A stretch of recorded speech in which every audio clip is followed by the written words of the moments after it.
Okay, we are in 2 Timothy, and we're going to start chapter 3 tonight. Tonight's going to sound like a Greek lesson. That's because it is. There's just so much vocabulary tonight that's unique, strange, different words in the Greek. And so I will try my best not to bore you, but I'm hoping that God would work tonight to speak to us and to challenge us and give us direction. So this is Paul's second letter to Timothy, written around AD 67 while Paul is in prison in Rome, in the Mamertine prison. These are his last words, the last thing that he will write days before he's led out of the city where he will be beheaded. Fox's Book of Martyrs records Paul the Apostle, who before was called Saul, after his great travail and unspeakable labors in promoting the gospel of Christ, suffered also in this first persecution under Nero. Abdius declareth that under his execution, or his direction, Nero sent two of his esquires, Phrygia and Parthenius, to bring him word of his death. They, coming to Paul, instructing the people, desired him to pray for them that they might believe, who told them that shortly after they should believe and be baptized at his sepulchre. This done, the soldiers came and led him out of the city to the place of execution, where he, after his prayers made, gave his neck to the sword. I was thinking this morning about Paul, and what a man of courage he was. And I'm such a wimp. I think about the things that Paul did and the way he did them. And I'm looking forward to meeting Paul. And I'm looking forward to hearing more stories about Paul. And to think that the guys who were sent to have him executed come to believe, it's just an amazing thing. Anyway, so the last chapter was filled with Paul's concern about doctrinal purity. He was telling Timothy, encouraging him to rightly divide the word, to understand it correctly. There were people teaching strange doctrines, and the importance of Timothy living a life of purity, because that's one of the keys to useful ministry. And Timothy, as a servant, needed to help others to walk in the truth. And when people were off track, he needed to, with gentleness, learn to correct them. That's what we talked about last week. And now Paul's going to hint at why these concerns are important. It's because of where we are heading. If you get the start right, it's easier to finish right. If you don't get the things done correctly at the start, then it's kind of hard to finish well. And so Paul, at the beginning of the church, wants Timothy to make sure that he does things right. And so we're going to just do the first 5 verses tonight. And so let's read it together.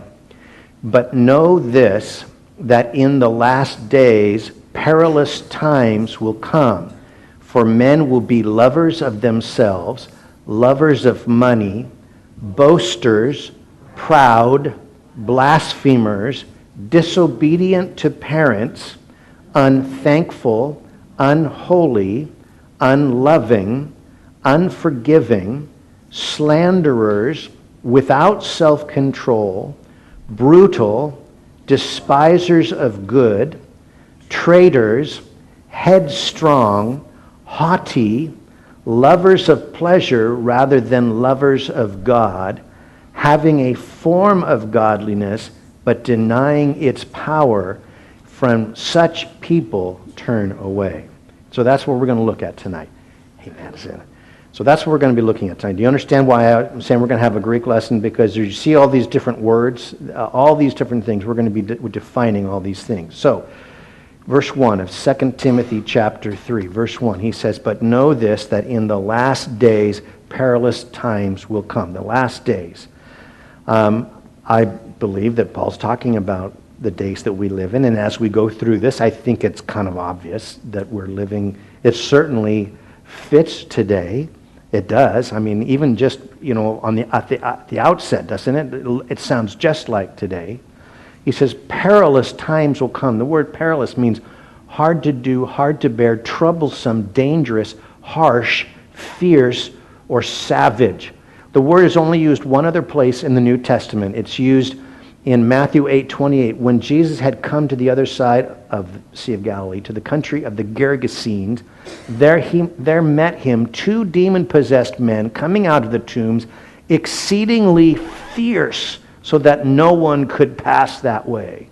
Remember the scriptures talk about these guys that they tried to chain them down, couldn't, because they were snapping the chains. These guys are powerful. They were running around, wild men. They were fierce. And that's the word that's translated perilous, fierce days. That's the days, I think, that we're kind of living in. It says these days will come. And what's interesting about the word will come is it's not the word. I mean, if you'd be reading this out loud to me, and I'm trying to think, the word to come is a very, erchomai is the Greek, is the form. Very, very common word. Very, very common word. I don't know how many hundreds of times it's in the New Testament. Very, very common word. That's not the word that he's using. Yeah, perilous days will come. He uses the word enistemi, which means to stand in. Histemi is the word to stand, and en means in. So to place in, to place among, but it carries the idea to threaten, to be close at hand, or an awful lot of times it's simply translated to be present. But it's future tense, so it's will be present. But as you read some of the stuff, the word threaten and stuff, when these last days are here, they will be present with us, standing right upon us, threatening us. So what do these perilous times look like? Well, this is, I think, what he's describing, these perilous days ahead. Verse 2, for men will be lovers of themselves, lovers of money, boastful, proud, blasphemers, disobedient to parents, unthankful, and unholy. We'll stop there. Men will be lovers of themselves. And the Greek word for lover, there's one word that translates lovers of themselves. It's the word phileo, which is the emotional love word, and autos, which is the word for self, to love yourself. So that's why I call lovers of yourself. Someone who is too intent on one's self-interest, somebody who's selfish. In going over this passage and then coming back to this word, I think really everything else that follows comes from this word. All the things that we're going to see stem from this fact that people are lovers of themselves. And that's why we get into trouble, is because we're lovers of ourselves. We are all about me. Now, I know that it is important that we have a healthy sense of self-esteem. I understand that when a person is filled with self-loathing, and such a thing exists, when a person is filled with self-loathing, they end up doing all kinds of destructive behavior. I understand that. I think that's a real thing. We get our self-esteem from God. He's the one that gives us our sense of value. And our value is based on what he paid for us. That's how you value something. How much is somebody going to pay for something? That's the value of something. Well, he paid for us with his life. That's how much he values you. Oh my, does he put the highest price on you? It's just amazing. Absolutely amazing. The problem is that in our society, we've taken self-esteem to a level that's not healthy. And because of that, we rarely have, in our society, have room for loving others outside of ourselves. Paul wrote, let nothing be done through selfish ambition or conceit, but in lowliness of mind, let each esteem others better than himself. Let each of you look out not only for his own interest, but also for the interests of others. See, it's important to have a healthy self-esteem, but with that, we need to learn to value other people and to put other people's interests ahead of our own. Men will be lovers of themselves. They will be lovers of money. And we go. It's another single Greek word, phileo and arguros, for the word for silver, to be lovers of silver. It's a word that's sometimes translated the idea of greed. Some people live their whole lives aimed at one thing. Show me the money. That's what people live for. They just want people to show them the money. That's how some people live their whole life. Show me the money. It's all about the money. A lover of money doesn't like what Jesus says about money. He said, no servant can serve two masters, for either he will hate the one and love the other, or else he will be loyal to the one and despise the other. You cannot serve God and mammon, which is another word for money, for riches. He said, now the Pharisees who were, and there's Philarguros, the Pharisees who were lovers of money also heard all these things and they derided him. They weren't happy. They weren't happy because they were lovers of money. You can be very religious. I know there's that word that we don't often like, but you can be very religious. You can look like you are a God follower and do all the things and be in love with money. And Jesus was putting his finger on the very thing that made the Pharisees feel important, but he put his finger on it. It was their money. He warned Timothy. We saw this back in 1 Timothy 6:10. For the love of money, that's Philarguros, the love of money is a root of all kinds of evil, for which some have strayed from the faith in their greediness and pierced themselves through with many sorrows. It's not money that's the root of all evil. It's the love of money that's the root of all evil. That's where we get ourselves in trouble. In the last days, there will be a love of money like never before. And I think about baseball players' salaries. It's just like never before. How about that, Sorry. I get it, but I also don't get it. That's just our society. Another word is the word boasters. In the last days, men will be boasters. And this is, again, and I'm sorry, I'm just starting to get the hang of this Greek stuff. I'm just starting to realize the words that are there all the time, the common words, and the words that I don't recognize this word. Why? Because it's only found like once or twice. The word for boasters is not the word that I would think. It's the word aladzon, which means an empty pretender or a boaster. It's the person who says great things about their own prowess and achievements with the implied idea that many of his claims are false.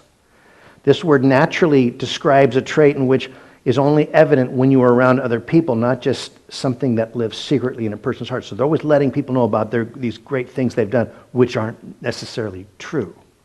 You'll see articles from time to time. Don't you see these things about guys who claim to be war heroes, and they're fakes? Why do they do that? They want people to like them. You think about, and you read these things about people who've claimed to graduate from famous universities only to find out that it's a fake. They are boasters, empty boasts. People will be proud. The word proud is huper ephanos. I'm having trouble finding it because ephanos, I want to say phinos because that's the word to shine, but this is huper ephanos, but it means to shine over, to showing oneself above others, despising others, or even treating them with contempt, being haughty. It shows up as simply pure arrogance towards others. People will be proud. They will be blasphemers. The word blasphemer, the Greek word is blasphemos. Same word. We get our word from this. It means to speak evil, slanderous, reproachful. We think sometimes a blasphemer is a person that just says bad words. This person's got a potty mouth. He's a blasphemer. That's the way I grew up thinking of that word. It's not. It's somebody who is criticizing others. It's a person who is abusive to others with their speech. That's a blasphemer. Some of you know what that's like, don't you? Some of you have grown up in households or have been around people who are quite abusive. That they are a blasphemer. Not just because blaspheming isn't just about God. It can be what you say to other people. A blasphemer. Disobedience disobedient to parents. The word disobedience is apathes, from patho, the word to persuade. Impersuasible, I don't know if I've ever heard that word. Probably impersuadable, we might say. Not compliant or disobedient. I saw an article today about a 30-year-old man who won't get a job and he won't move out of his parents' house, even though they've asked him many times. 30 years old. He says his excuse is that he's trying to be a good father to his children. Even though he has long lost his visitation rights, he can't actually see his children. But his excuse is because he's trying to be a good father to his children, that's why he doesn't go out and get a job. And so his parents have taken him to court. This is like in the news today.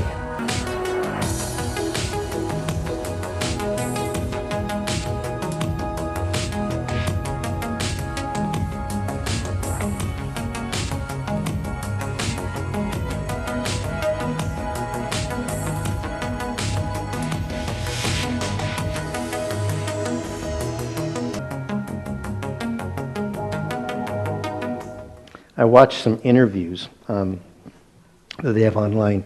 He is quite open to having the press court him. And so he's made all kinds of interviews because he loves to be interviewed by CNN and all these different things. I just don't know that he realizes how foolish this all looks. In the last days, people will be disobedient to their parents. They will be unthankful. Uncharistos. Charis is in there. Charis is the word for grace. This is not grace. Ungracious, unpleasing, unthankful. And yes, unthankful is an appropriate translation, but I really like the ungracious part. Not being gracious to others in the last days. People will not be gracious to each other. Paul writes in Ephesians 4:32, "Be kind to one another, tender-hearted, forgiving one another, even as God in Christ forgave you." And the word for forgive here is charizomai, which is the verb form of grace. To grace someone. To do something for somebody that they don't deserve. In the last days, people won't be doing that. They won't be giving grace to anyone. The Bible says that because God has graced us so much, we should learn to be gracious towards others. People will be unholy. This is another surprise word. Sorry, I just got to report this. This is not the normal word for holy or not holy. This is anasios. There's the beginning of it is the not, and then asios is the word for right. It's just not right. It can be translated unholy or impious or wicked. The normal word for holy is hagios, and it's a very common word. It means to be set apart for God's use, to be pure, to be doing the right thing. But that's not this word. It's not hagios, it's hasios is the word he builds off of. And the idea has to do with what's not right with people. This just isn't right. For example, this is a real usage of this Greek word. In Egypt, people in Egypt were kind of freaky in the ancient days. They didn't think there was any problem for a brother to marry his sister. How's that? How does that hit you?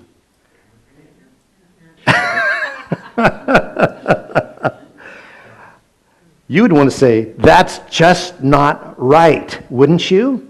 The Greeks would agree with you. And they used this word, anasios, for that situation, that it was just not right. In our society, the problem we're having is that what our society thinks is right has changed over the years. I remember growing up, 50 years ago as a kid in grade school. 50 years ago in grade school. I remember, I think I ran across, maybe even all the way through high school, I think I maybe only knew of 2 people whose parents ever got divorced.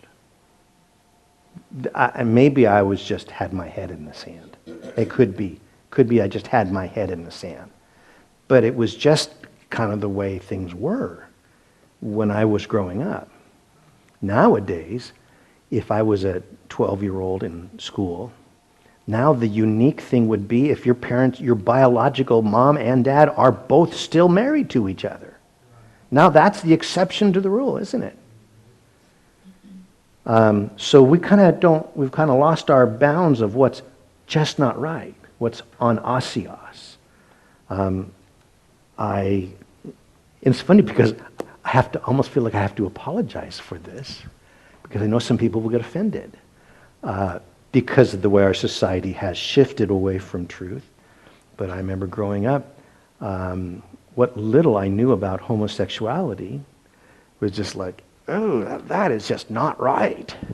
Now, I'm sure that some people would say, well, I was just a homophobe or something like that. I remember I don't think I had an encounter with someone who was a homosexual that I knew of until I got to college. And it totally freaked me out. Totally freaked me out. I just didn't know what to do with it. But that's what it was like 50 years ago. Nowadays, it's like, oh, I'm the one that has the problem, is the way our society is. In the last days, people will be doing things that it's not right. It's not right. Verse 3, people will be unloving, unforgiving, slanderers, without self-control, brutal, despisers of good. The word unloving, another big surprise. Another big surprise. Give me some, this is such a common topic for me and other preachers.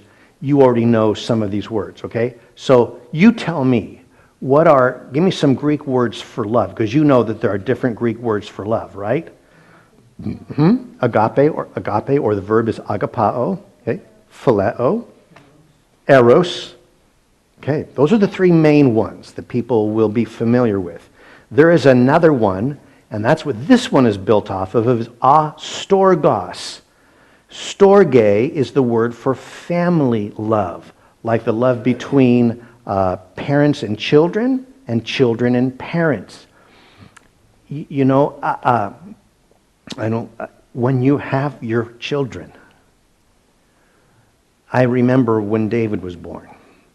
I was an assistant pastor at Calvary Chapel, Anaheim.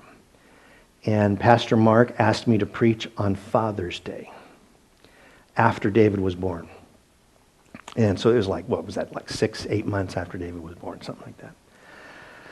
Yeah, and I don't know if you remember this, but David I had him in one of those child carriers, and I went and I grabbed him from Deb in a child carrier, and I ran up and down the aisles of the church, showing everybody my son. And then I talked about, I went ahead and talked about the fatherhood of God. And I shared with the people how my world had been rocked. It was like, almost like the difference of back in the days. Now again, I know I'm going to date myself. Some of you are going to go, what? You mean there was a day when there wasn't color TV? But there was a day once, a long, long time ago, when I was growing up, when there wasn't such a thing as color TV. Our family didn't have color TV. In fact, I didn't know anybody that had color TV till I was like 10 or something. Our neighbors got it first. And I remember to watch I Love Lucy for the first time in color TV and to find out her hair is red. What? You know, it was just amazing. The colors, it was just amazing.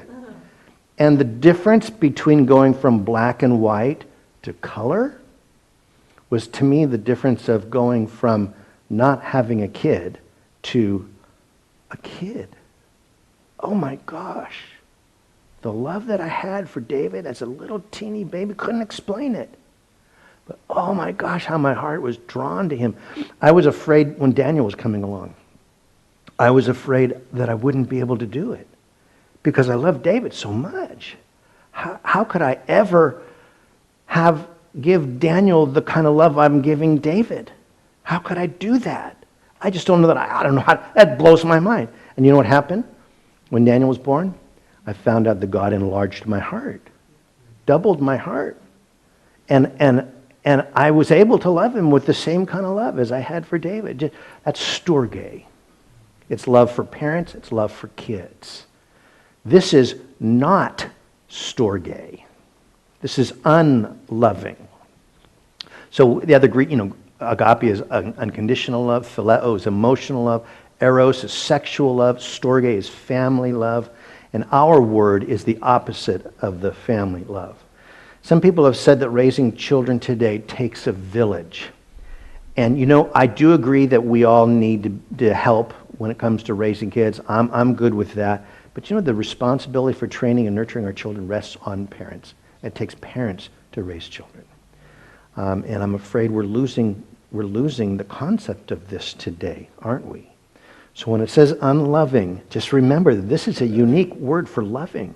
This is there's no family love in the latter days, the last days. The word unforgiving, again, this is another strain. It's nothing to do with forgiveness, the word that's used. I can name a couple of words for forgiveness, and this is none of them. I would think this was the not aphiemi, which means to let go. It's not. It's not. Instead, he uses aspondos, which means, spondos is a word for sacrifice. It means there's no sacrifice. The idea is that you can't make a treaty or a covenant. Well, see, the idea is this, is there's tension between two people, and somebody has to make a sacrifice to make things right with the other person. Two nations are in conflict and need to make peace. Somebody needs to make a sacrifice to make peace between the two. But this means there's no treaty, there's no sacrifice. There's no fixing, what do I say? Nothing can fix the problem. In the last days, people will get to the point where nothing can fix this. You ain't changing my mind. There's nothing that's going to change my mind. Can't be fixed. Unforgiving. This is the person who just won't listen to reason. Nothing you can do will persuade them to drop their hostility. That's the last days. Do you see that around? You do? You do? Yeah. So people will be slanderers. The word here is diabolos. Prone to slander, accusing falsely. Some of you might recognize that sounds a little bit like diabolical or something like that. Well, 90% of the time that this word is in the New Testament, it's translated devil. And it's the devil. It's Satan, 90% of the time. This is a very common word. And it's normally translated as the devil. But here, the idea is that the devil is a slanderer. He's a slanderer. He accuses people falsely. I see that. I'm just aware more than ever of what's going on. You see this in our elections. Nowadays with the election process, it's like if you want to win, you better slander your opponent as much as you can and see how much sticks against the wall. You just throw everything at the guy, But this is diabolical. They say, well, we're going to take the high road, and then they turn around and they slander the other person. This is a mark, my friends, of the last day. And I pray for my president. He's my president. I'm not one of these people who say he's not my president. He's my president, for Pete's sake. And so I want to love him. I want to support him no matter who the president is. Felt this way by Mr. Obama. Felt this way by Mr. Bush. Felt this way by Mr. Clinton. Mr. Trump is my president, and I will pray for him. But he's got a problem with this, doesn't he? This is one of his problems. This is how he got elected, was by picking the thing to slander everybody about. And it's getting into our culture, isn't it? It's our culture. Without self-control. The word without self-control. Kratos is the word for strength. So this is no strength is what it means. So it's without self-control or intemperate, it could be translated. In Galatians 5:23, where 5:22 and 23, we get the fruit of the Spirit: love, joy, peace, patience, kindness, faithfulness, gentleness, self-control. The fruit of the Spirit is love. Self-control, it's a related word. It's not the not strength, but the self-control in Galatians 5:23 is in strength, strength inside. So self-control in that sense is that you've got strength inside to do what's right. I've got strength to say no to things. I've got strength to have the discipline to do things. That's what the Spirit wants to do in us. He wants to give us strength, power to do the right thing, self-control. But this is no self-control. This is no strength. Video. I'm going to say two words to you right now. I want you to listen to them very, very carefully. Then I want you to take them out of the office with you and incorporate them into your life. Shall I write them down? Well, if it makes you comfortable, it's just two words. We find most people can remember them. Okay. You ready? Yes. Okay, you're there. Stop it!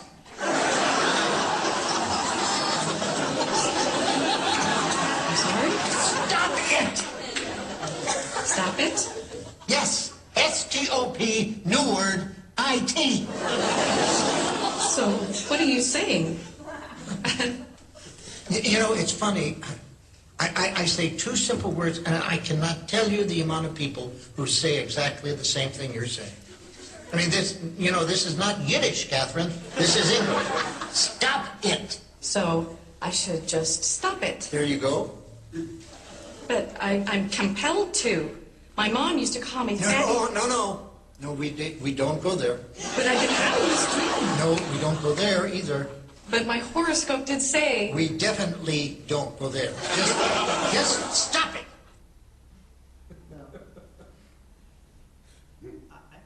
I don't mean to make fun of people's problems, but in our society today, it's too complicated to just ask people to stop it, right?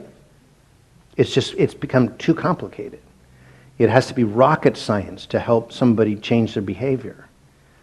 In Bible times, they just said to people, repent. Repent. And don't get me wrong, I am not anti-12-step. I am totally for 12 steps. 12 steps are people who are learning to stop it. But in the last days, people will put up all kinds of barriers of why they can't just stop it. And they'll throw up all kinds of excuses of why they can't do what they need to do. This is a mark of the last days. Another word is brutal. Brutal. The Greek word is anemeros, and it means not tame. Not tame. Not tame or savage or fierce. A Greek writer named Epictetus describes those who forget God as their creator, that he says they resemble lions, which are wild, savage, and fierce. And that's the word fierce is what he uses for brutal for this. In the Chronicles of Narnia, C.S. Lewis talks about a lion named Aslan who is not a tame lion.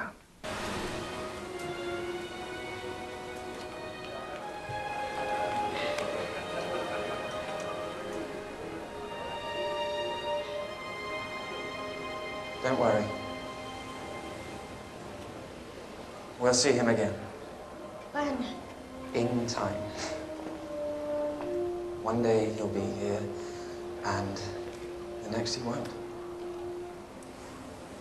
But you mustn't press him. After all, he's not a tame lion. No. But he is good. That's I love that line. He's not a tame lion, but he's good. See, not being tame it's not necessarily a bad thing if you're good. That song we sang tonight, The Reckless Love of God. The word reckless, don't tell me God's reckless until you explain it.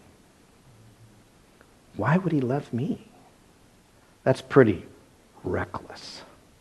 But aren't you glad that he does? Now, the problem with society, though, it will be brutal. It'll be not tame but it'll be more like what kids do on the video games. And I've seen kids play video games, and they get on and they slaughter everything in sight. Blood flying everywhere, heads being blown off, headshots. It's always easier to get a headshot. I mean, because then you got to kill, right? You know, and it's just a video game. I get it, totally get it. I'm not trying to diss video game, but on the other hand, it is a bit brutal, isn't it? It's like we're being desensitized to it, so that it kind of almost fits into this last days thing. You don't win games by being tame, do you? Do you win Halo by being tame? No, you win Halo by being fierce. It says people be despisers of good. Again, it's a single word. It's got the word phileo, which is to love. It's got the word agathos, which is good, to love good. But this is the opposite, so we stick an A at the end. Philagos.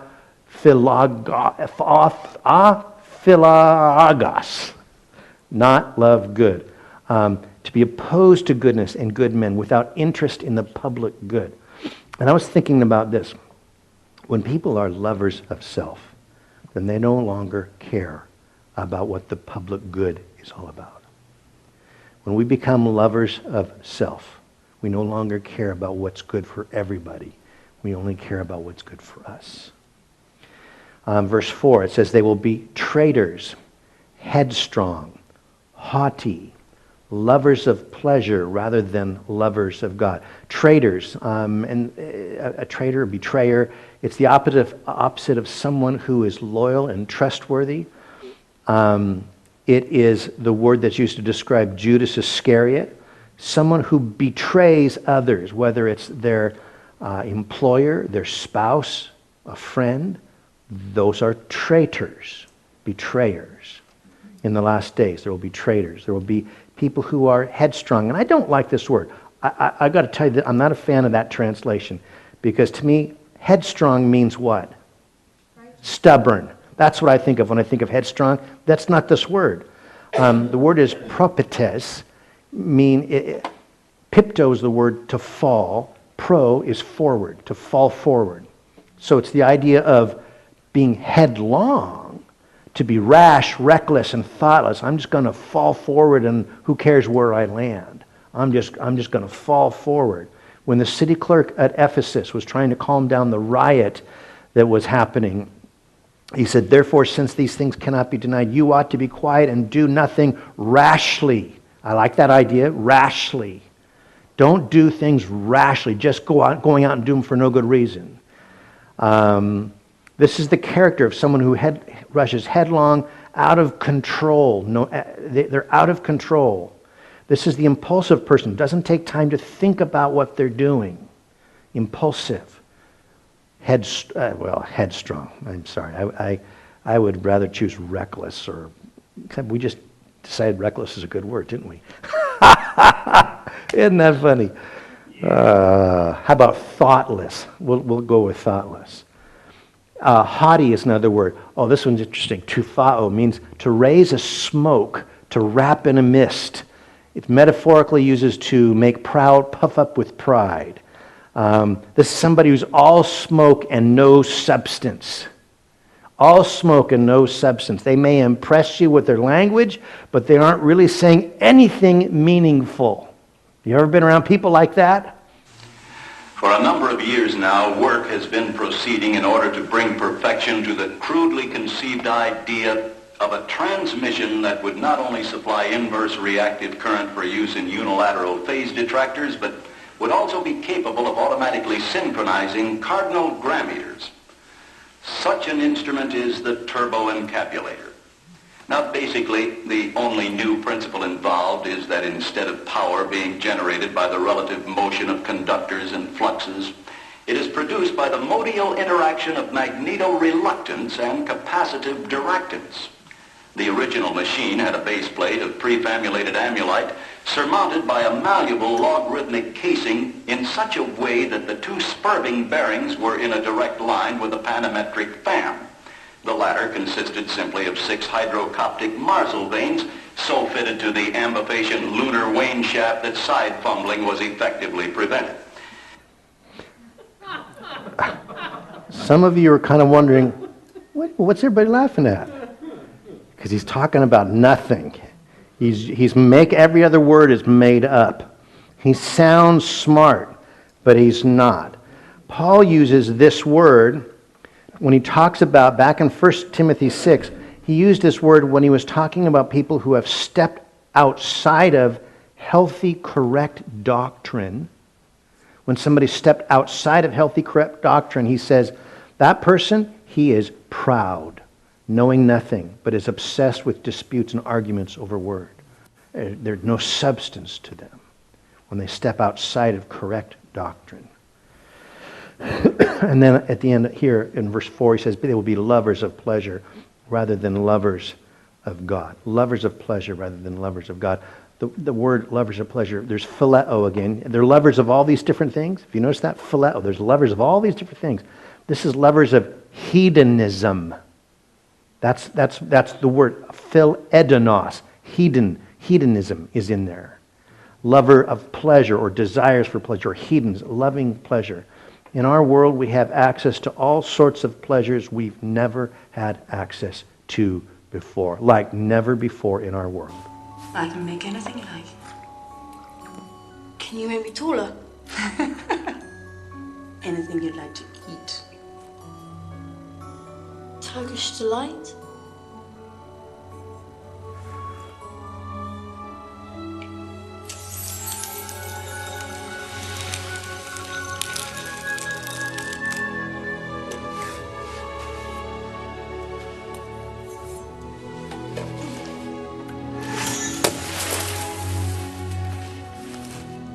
That's the evil queen, by the way.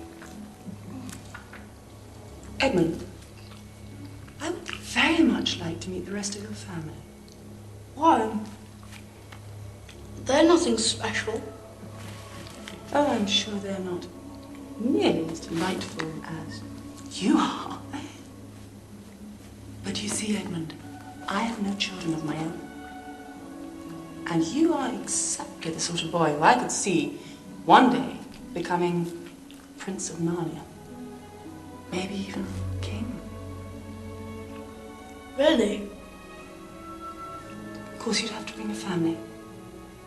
Do you mean Peter would be king too? No.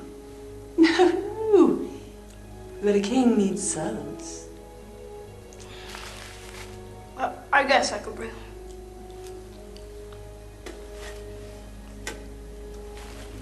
Beyond these woods, you see those 2 hills?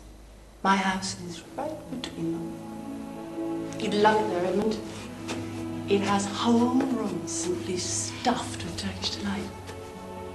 Couldn't I have this small now? No! Don't want to ruin your appetite. Now she's just like a picture of Satan, tempting him to try to ruin and kill actually all of the children. And she tempts him into she gets him caught into doing everything she wants because of Turkish delight. She gets him hooked on Turkish delight. In the books, it's like he's addicted, becomes addicted to this Turkish delight. And there actually is a real thing called Turkish delight. It's like a gelatin thing coated with powdered sugar and all. And what I've read doesn't sound like it really tastes all that great. But there is a real thing. And just like Edmund, once we've tasted of the world's pleasures, we get caught. And we run the risk of becoming lovers of pleasure rather than lovers of God. He says, verse 5, having a form of godliness, but denying its power. And from such people turn away, having a form of godliness, but denying its power.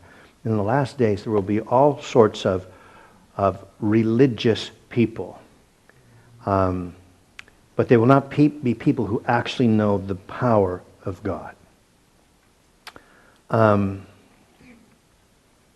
All of the things we've talked about, all of these sins that we've talked about, are samples, a taste of what people might look like when they're religious on the outside, but they've never experienced the transforming power of God.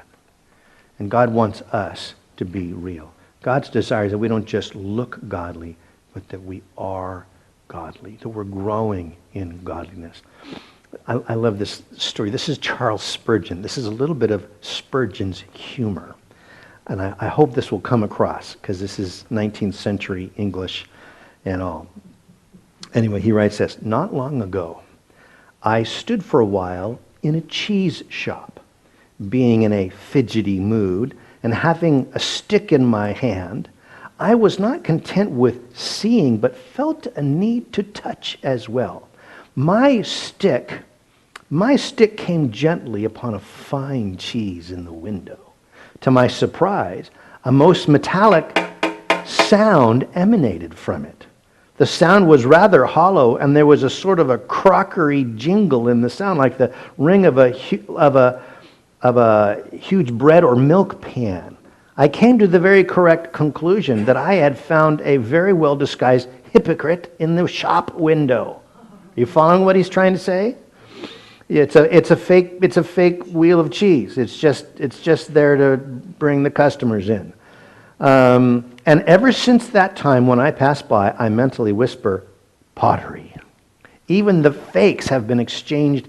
Even if the fakes have been exchanged for real cheeses, it will take a long time to convince me. In my mind, the stock has become potsherds, and the fine show in the window only suggests the potter's vessel, not cheese. It's clay. It's a pot. This illustration is simply introduced because we find people of this sort in our churches, looking extremely like what they should be, yet having no substance in them. So that if accidentally one happens to tap them somewhere or other with a sudden temptation or a stern duty, the baked earth gives forth its own ring, and the pretender is esteemed no longer. Does that make sense to you? I love it. William Barclay wrote this: "Profession without practice was not only the curse of the Jews, it has been throughout the ages the curse of the church." During his early days in South Africa, do you recognize that fellow? Who's that? That's Gandhi. During his early days in South Africa, in Pretoria, Gandhi inquired into Christianity. I don't know if you knew this. For several Sundays, he attended a Christian church, but he says, quote, "The congregation did not strike me as being particularly religious. They are not an assembly of devout souls, but appeared rather to be worldly-minded people going to church for recreation and in conformity to custom. He therefore concluded that there was nothing in Christianity that he did not already possess. And so Gandhi was lost to the Christian church with incalculable consequences to India and to the world, because he ran into a bunch of hypocrites." American Methodism. I can say this because I used to be a Methodist, grew up in the Methodist church. I had an uncle who was a Methodist pastor, so I'm not railing on them like I'm an outsider. I love their church. American Methodism had recorded one of the most astounding record growths in the history of Christianity, exploding in membership from 14,988 in 1784 to 7,729,791 in 1939. That's pretty big, huh? They went from 14,000 people to 7 million people during that time. Robert Coleman notes, above all, undergirding the Wesleyan way of life, that's Methodism, and constraining their outreach was a simple faith in the gospel of salvation. That's what made them amazing, was that they believed in salvation through faith, and they preached the gospel. But as theology changed, both the rate of growth and the commitment to evangelism began to suffer. Wesley had once given his followers a prophetic warning. He said, "I'm not afraid that the people called Methodists should ever cease to exist in Europe or America, but I am afraid lest they should only exist as a dead sect, having the form of religion without the power. And this undoubtedly will be the case unless they hold fast to the doctrine, spirit, and discipline with which they first set out." Having a form of godliness. Paul says, "From such people turn away." And so these are people that we need to avoid. And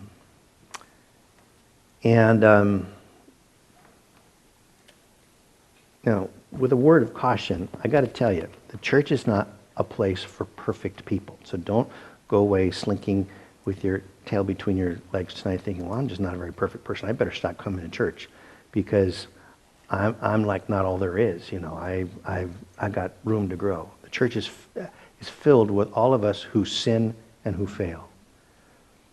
I'll bet all of us have at least one or more things that we've already went through this list that we could say, it's like a little too close to home for me. The issue is not whether you're struggling. The issue is whether or not you are willing to admit that you need help, or whether you're going to continue to justify your bad behavior. People that don't want to admit that they've got trouble and who want to keep pretending and putting on the fake face, at some point you've got to step back from those people, or else you're going to be like them. God doesn't want us to be like that. So this was a list of things for the last days. What do you think? Do you think that it looks anything like today? Oh yeah, okay, well there we go. 30 years ago, there's an article written by William Bennett, who used to be the Secretary of Education.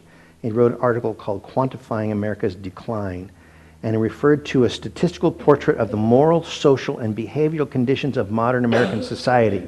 And he concludes that America's cultural condition is far from healthy, adding that what is shocking is just how precipitously American life has declined in the past 30 years. So here's what he found. From 1960 to 1990. So this is 28 years ago, almost 30 years ago now from when he did this article. But he surveyed the years of 1960 to 1990. Average daily TV viewing went from 5 hours to 7 hours a day. SAT scores went from 975 to 899.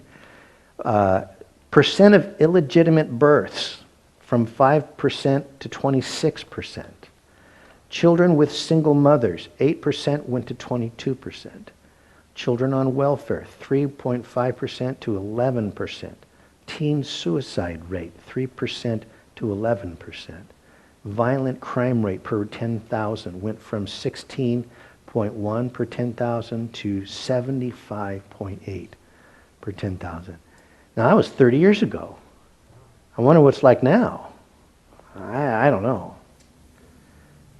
Jesus said, now when these things begin to happen, look up and lift up your heads because your redemption draws near. So we're in these days. I think we're in these days. And don't despair. Get ready. He's coming back. Get ready. Let's stand and pray.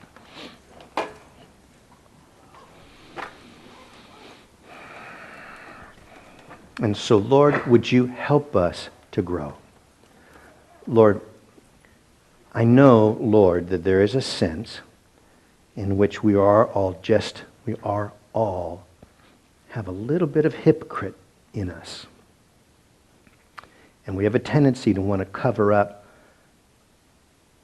our troubles, our sin. But Lord, we want to move away from that. We want to be real. We want to not just say that we know you. We want to know you. And we want to see your power working in our lives.